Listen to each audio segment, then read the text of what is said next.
The first time we facilitated a learning sprint at School for Change, our goal was to work with one student to learn one skill to move forward on one critical project. And we've really learned a lot since then. And one of the key things we realized was that changemakers' learning needs don't come packaged neatly. Our very first student came to us and said, "Okay, I need a way to build a global community of citizens who can engage local communities in education about their city's history, culture, and problems." What? There's no degree for that. We're used to a system of education that gives us a clear map. You want to be an accountant? A lawyer? We're used to education that says, then take these 5 classes, pass these tests, and you're on your way. But changemakers are inherently invested in building new models and inventing new solutions. So our learning needs come in the form of big, complex, thorny problems. There's no map for what we need to learn. For a learning sprint to be successful, you've got to get focused. And focus begins with identifying your skill gap correctly and honing in on the highest leverage thing that you can learn.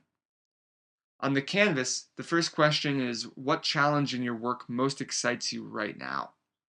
If you begin by focusing on what excites you, you'll naturally play to your strengths and stay motivated. For this question, focus on both the why you're doing something and on the day to day of what your work is. Spend a few minutes free writing about that. Next, identify what your obstacles are. How do you feel unprepared to meet that challenge? Be specific. Maybe there are skills like learning graphic design that you need to learn, or a specific expertise that you need, like what the most effective malaria treatments are.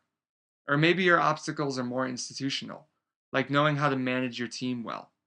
Spend a few minutes free writing about those obstacles. All right, last, hone in on what single skill you need to feel more confident in addressing your challenge. Confidence doesn't mean knowing everything. It's more about knowing one or two things really well, and also being able to say with certainty what you don't know. Since solving big thorny problems is always going to require many different skills, give yourself the permission during this learning sprint to hone in on just one. Do some more free writing here, and then summarize the skill you'll be focusing on in just one sentence.